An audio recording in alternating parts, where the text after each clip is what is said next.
जब अभ्यंतर वायु बाहर की ओर आती है तो उसे भी ये रोक देता है।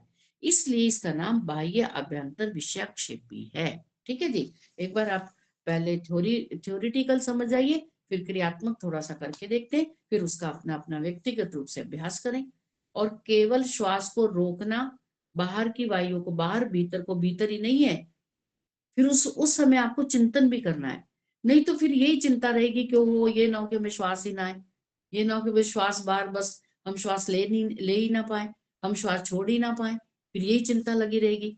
जब आप ऐसी स्थिति में हो तो फिर आपको चिंतन का विषय जो भी ऊपर बताए हैं, चाहे आप ओम का जप करें, चाहे ईश्वर के गुणों का चिंतन करें, या फिर किसी विशेष अर्थ जो मंत्र हैं उनके अर्थ का चिंतन करें, जो भी करें वो आपकी स्वेच्छा। यदि आप अपने मन को, यदि आत्मा में कोई इस प्रकार का विषय नहीं उठेगा तो फिर यही चिंता लगी रहेगी कि हम तो श्वास ले नहीं रही है, ना कि हमें श्वास ही ना आए, यही हमें कुछ हो ना जाए, ऐसा नहीं सोचना। तो आगे देखिए, तीसरा प्राणायाम बाह्याभ्यंतर दोनों देश वाले प्राणायामों के देश आदि के द्वारा बिना परीक्षा किए ही गतिरोध रूप एक ही बार में किया जाने वाला देश काल और संख्या से परीक्षित दीर्घ सूक्ष्म है। इसको बार बार रिपीट किया गया, दूसरी बार फिर बताया गया। इस प्राणायाम में वायु को ना बाहर निकाला जाता है और ना भीतर भरा जाता है। तत्काल जहां का तहां रोक दिया जाता है। इससे प्राण की गति अवरुद्ध हो जाती है। प्राण की गति अवरुद्ध, प्राण की गति रुक जाती है। कुछ काल के पश्चात साधक को घबराहट होती है तो वह प्राण को छोड़ देता है। इससे प्राण बाहर व भीतर आने जाने लगता है। पुनः साधक उसको रोक देता है। बहुत समय के लिए नहीं रोकना, जैसे ही घबराहट होने लगे तो उसको छोड़ दो। उसको प्राण को अपने छोड़ दो, श्वास को छोड़ दो, श्वास को लो और सामान्य रूप से श्वास को लेना देना, लेना और छोड़ना, ये एक प्राणायाम करने के बाद फिर श्वास को सामान्य करो। अभी आपकी श्वास ने बड़ा काम किया है, उसको रोका है ना। तो फिर अब आप जब श्वास छोड़ देंगे तो फिर आप उस श्वास को सामान्य करो पहले। जब सामान्य हो जाए फिर दोबारा इसका अभ्यास करो, फिर उसके बाद फिर सामान्य करो, फिर तीसरी बार अभ्यास करो। यदि समय देखकर आप अपने श्वास को रोक सकते हैं तो वो ज्यादा अच्छा है कि अभी हमने 30 सेकंड के लिए रोका, 30 सेकंड में हमें घबराहट नहीं हुई, तो फिर आप 32 सेकंड के लिए रोकी, फिर 33 सेकंड के लिए, फिर 35 सेकंड के लिए। ऐसे धीरे धीरे करके हम इस समय को बढ़ाते जाए। कुछ काल के पश्चात अच्छा पुनः साधक उसको रोक देता है। इस प्रकार प्राण की स्वाभाविक गति को रोकना और छोड़ देना स्तंभ वृत्ति प्राणायाम है। इस प्रकार से अभ्यास में लाया हुआ यह प्राणायाम लंबा और हल्का होता है। लंबा कैसे होता है? हम अधिक देर के लिए इस प्राण को रोक सकते हैं। जो चौथा प्राणायाम श्वास प्रश्वास विषय अवधारण से बाह्य अभ्यंतर प्राणायामों के देश काल संख्या के निश्चय करने के पश्चात क्रम से प्राणायाम की भूमियों को जीत लेने के पश्चात दोनों प्राणायामों को उल्लंघित करते हुए जो गति अवरोध है वे बाह्य अभ्यंतर विषयक्षेपी प्राणायाम है। ये इसमें विशेषता है। अभी आपको स्तंभ वृत्ति प्राणायाम का बताया था कि जहां का तहां श्वास को रोक देना, बस उसी से मिलता जुलता ये चौथा प्राणायाम है। इसमें भी बाहर की वायु को भीतर नहीं भरना, भीतर की वायु को बाहर नहीं निकालना, तो ये उसको अवरुद्ध करता है। प्राणायाम के विषय में पहले हम पढ़ चुके हैं, कुछ यहाँ पर और भी लिखा जाता है। यम नियमों का पालन करते हुए आसन की सिद्धि हो जाने पर दोनों बातों का अत्यंत श्रद्धा से पालन करना है। ये नियम है कि यदि कोई यम नियमों का पालन नहीं कर रहा, यम नियमों को नहीं जानता, आसन को नहीं जानता और वो सीधा ही प्राणायाम करने लगे तो वो उसमें सफल नहीं होगा। तो पहले यम नियमों का पालन करना, क्रमशः चलना है, क्रम बता दिया गया। तो यम नियम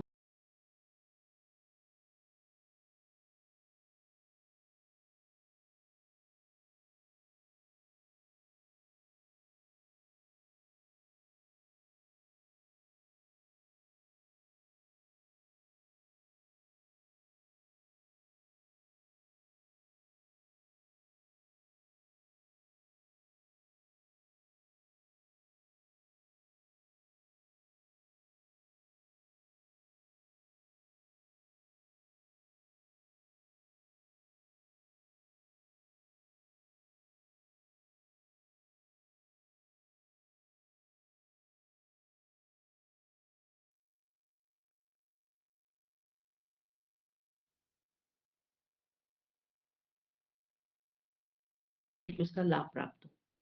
उधर कोई प्रवचन कर रहे हैं, कोई पढ़ा रहा है और हम प्राणायाम कर रहे हैं, कैसे कर पाएंगे बताओ?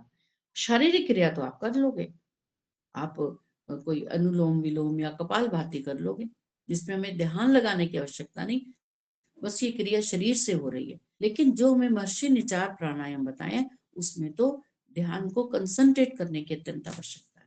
तो इन प्राणायामों को मजाक नहीं समझना चाहिए कि हम देखो प्राणायाम भी कर रहे हैं, हम पाठ भी सुन रहे हैं, हम चल फिर भी रहे हैं, हम सैर भी कर रहे हैं, फिर भी हम प्राणायाम कर लेते हैं, ऐसा नहीं। जो नियम पहले बताए गए उन वो नियम चारों ही प्राणायामों के लिए, वो नियम बताए तो 3 प्राणायाम के बाद है, लेकिन वो चौथे पर भी ये प्राणायाम के नियम घटते हैं। अभी प्राणायामों का फल भी आज पढ़ेंगे कि प्राणायाम करने से हमें क्या फल की प्राप्ति होती है। चलिए, अब हमने देखा आसन की सिद्धि का ये तात्पर्य है कि ये तात्पर्य नहीं है आसन की सिद्धि कि आप 2 घंटे आसन पे बिल्कुल सीधे बैठे रहो, 4 घंटे बैठे रहो, ऐसा नहीं है। तो उन्होंने कहा कि 15 या 20 मिनट आसन की सिद्धि होने पर भी प्राणायाम कर सकते हैं। तो आप सब लोग इसका अभ्यास कर रहे हैं, आप सबसे यही कहा जाता है कि आप कक्षा करते हैं तो आप वीडियो खोलकर बैठिए, कोशिश करें हिलना डुलना ना हो, आवश्यक कार्य है तो आप कर सकते हैं।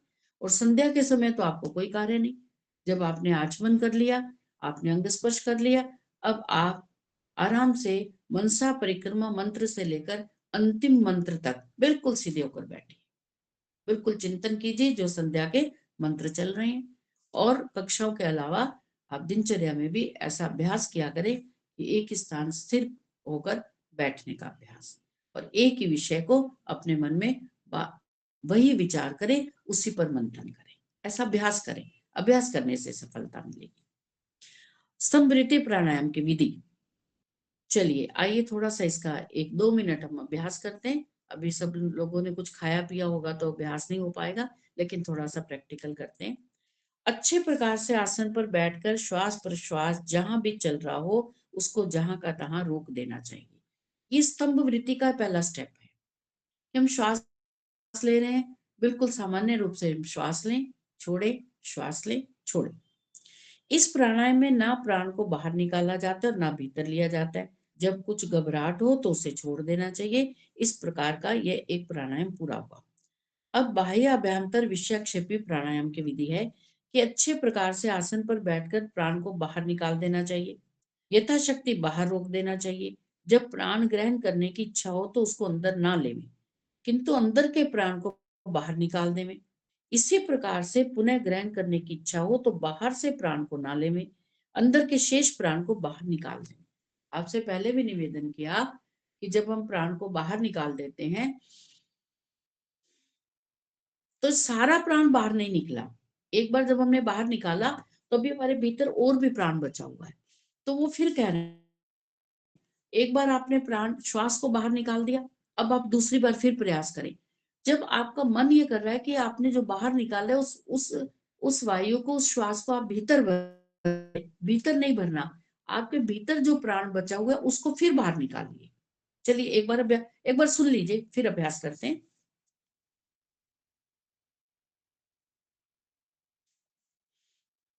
इसी प्रकार से पुनः ग्रहण करने की इच्छा हो तो बाहर से प्राण को ना लेवे, अंदर के शेष प्राण को बाहर निकाल देवे।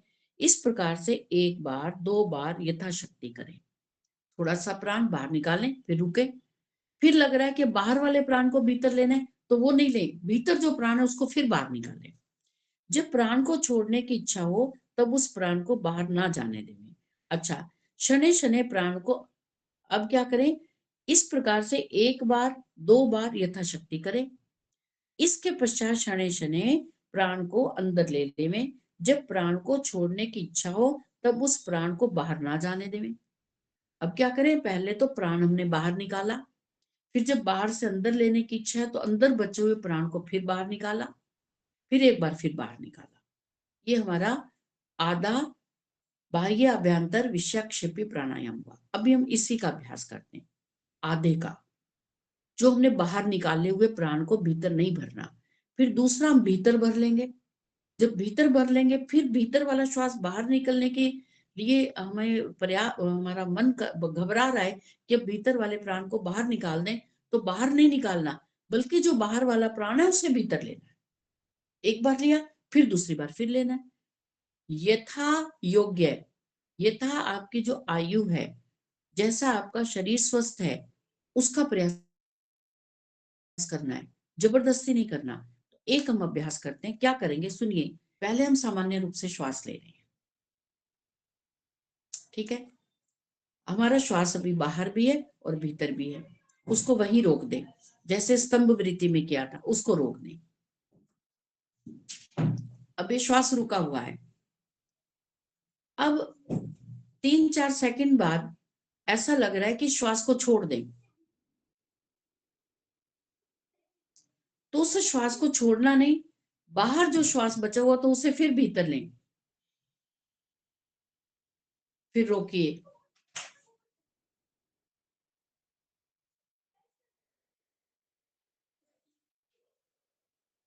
फिर मन में घबराहट हो रही है कि अब श्वास को छोड़ें, फिर देखिए जो बाहर श्वास बचा हुआ उसे फिर भीतर लें।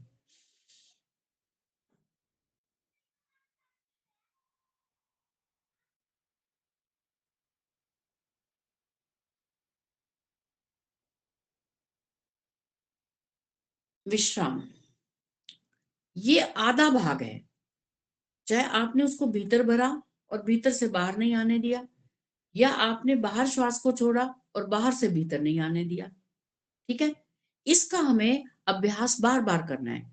अभी हमने श्वास को भीतर लिया था और फिर जब भीतर से बाहर आने की कोशिश कर रहा था तो जो बाहर श्वास बचा हुआ तो उसको फिर भीतर लिया, फिर रोका उसे, फिर कुछ सेकंड रोके, फिर मन करा कि इसको छोड़ दें, फिर देखा बाहर श्वास है, फिर उसको भीतर भरा, फिर भीतर भरा, फिर रोका। फिर अब आपकी कैपेसिटी नहीं है कि अब हम श्वास को ज्यादा देर रोकें, तो फिर धीरे धीरे श्वास को बाहर कर दीजिए। अब श्वास को मुनि बाहर कर दिया, अब फिर आप रुक जाइए। अब आपका श्वास बाहर है, अपने आप को स्थिर करें, रोकें, देखें कितना समय आप रोक सकते हैं।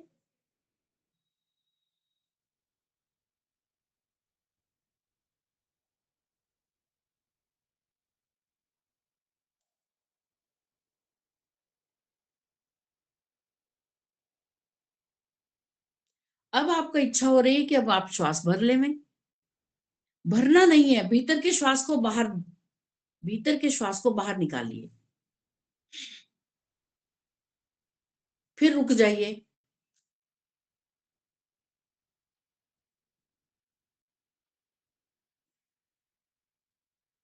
अब फिर जब 5-7-10 सेकंड बाद फिर आपको लग रहा हो कि अब हमारा श्वास नहीं चल रहा, अब हमें घबराहट हो रही है, फिर एक बार और प्रयास करें, भीतर के श्वास को बाहर निकालें,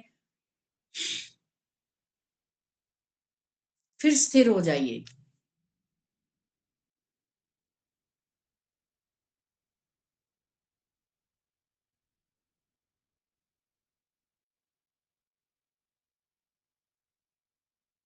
विश्राम।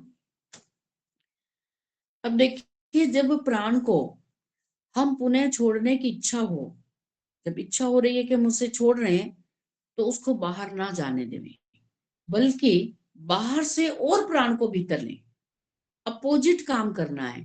जब श्वास बाहर निकलने को तो बाहर ना जाने दे, बाहर वाले प्राण को भीतर लें, उसको रोकें, यथाशक्ति ज्यादा नहीं प्रयास करें और बिल्कुल खाली पेट करें।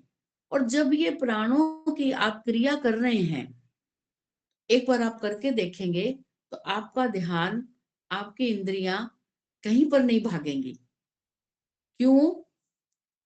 हमने पीछे एक प्रैक्टिकल किया था कि हम परमात्मा को प्राणों का प्राण कहते हैं, है ना, वो हमें, वो प्राणों का दाता है, और हम प्राणों का ही प्रयास कर रहे हैं, यही अभ्यास कर रहे हैं कि श्वास हमारी रुक ना जाए, लेकिन श्वास चलते हुए हम ईश्वर का चिंतन करें।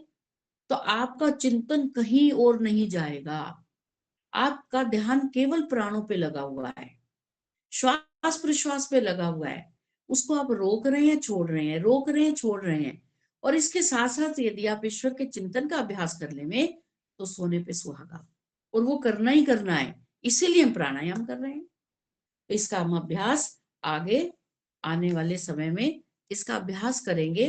अभ्यास करने से ही हमें इसकी प्राप्ति होगी। केवल पढ़ने मात्र से नहीं। पहले पढ़ना इसलिए होता है कि हम उसको अपने जीवन में ठीक से उतार पाए, और यदि हम उतार नहीं पाएंगे तो पढ़ने का कोई लाभ नहीं। तो यदि पढ़ने से एक बार समझ नहीं आ रहा तो बार बार पढ़िए, 20 बार पढ़िए, पुस्तक आपके पास है। और ईश्वर की दया से कुछ कुछ जो योग्यता हमें है, उस योग्यता के आधार पर हम बताने का प्रयास करेंगे। तो बाह्य अभ्यंतर विषयाक्षेपी प्राणायाम से पूर्व जो स्तंभवृत्ति प्राणायाम है वो अच्छी तरह से आपको आना चाहिए, क्योंकि इसका संबंध स्तंभवृत्ति प्राणायाम से है। तो स्तंभवृत्ति प्राणायाम को हम प्रातःकाल की उपासना में भी करने का पुनः प्रयास करेंगे, बार बार सभी साधक करेंगे इसे। तो जब स्तंभवृत्ति प्राणायाम हमें अच्छी प्रकार से उस पर हमारा होल्ड हो गया, तो फिर ये चौथा प्राणायाम आप आराम से कर सकते हैं। ठीक है जी। तो चलिए, इन प्राणायामों से हमें क्या लाभ है, क्या फल है, ये अगले सूत्र में बताएंगे। 52वें सूत्र में तथा क्षीयते प्रकाशावरणम, उसके क्या लाभ हैं कि प्राणायाम करने से हमारा जो अविद्या है, वो अविद्या के बादल छट जाते हैं, अविद्या दूर होती है। कैसे अविद्या? केवल प्राणायाम करने से दूर नहीं होगी। प्राणायाम से तात्पर्य है अपने प्राणों को रोकना और रुके हुए प्राणों में ईश्वर का चिंतन करना। तो जब हम ईश्वर का चिंतन करते हैं तो वह परमपिता परमात्मा अपनी कृपा से हमें हमारे ज्ञान की वृद्धि करता है, हमें ज्ञान देता है। तो हमें ज्ञान प्राप्ति से फिर क्या फल मिलता है? हमारे जो दोष हैं हम उन्हें दूर करते हैं, हमारा जो आत्मा पर जो मलावरण है यानी कि अविद्या है वो दूर हटती है। तो जब आत्मा की अविद्या दूर हट जाएगी तो तदा द्रष्टु स्वरूपे अवस्थानम, तो अपने स्वरूप को आत्मा पहचानेगा, परमात्मा को जानेगा, प्रकृति को जानेगा, स्वयं को समझेगा कि मेरा जन्म इस शरीर में क्यों हुआ, मुझे ये शरीर क्यों प्राप्त हुआ, इस शरीर में आने का मुख्य उद्देश्य क्या है, कर्म फल सिद्धांत क्या है, मुझे उस आनंद की प्राप्त करनी है जिसमें किंचित भी दुख नहीं, वो उसका मार्ग क्या है, उस मार्ग पर चलना है। और शनै शनै चलते हुए फिर हमें उस मोक्ष की प्राप्ति करनी है। तो प्राणायामों से कितना लाभ है, इन लाभों को फिर अगली बार पढ़ेंगे। आगे वाले सूत्र बहुत आसान है, पहले अगली बार प्राणायाम के लाभ पढ़ेंगे, फिर उससे आगे धारणा, क्योंकि यम नियम आसन प्राणायाम धारणा ध्यान और समाधि। तो धारणा ध्यान और समाधि जो है वहां तक पहुंचने के लिए हमें इन सीढ़ियों पर चढ़ना अत्यंत आवश्यक है। तो यहाँ पर हम अपने कक्षा को विराम करते हैं, परमात्मा का धन्यवाद करते हुए, आप सब साधक साधिकाओं का धन्यवाद करते हुए कि आप सब में रुचि है, जिज्ञासा है जानने की, और आप जान रहे हैं और अपने जीवन में परिवर्तन ला रहे हैं। इन सब सुने और समझे गए ज्ञान को हम अपने आचरण में लावे, ऐसे हम परमात्मा से प्रार्थना करते हैं और ईश्वर का धन्यवाद करते हैं। और आप सबका धन्यवाद। ओम शांति शांति शांति। सबको सादर सप्रेम नमस्ते जी।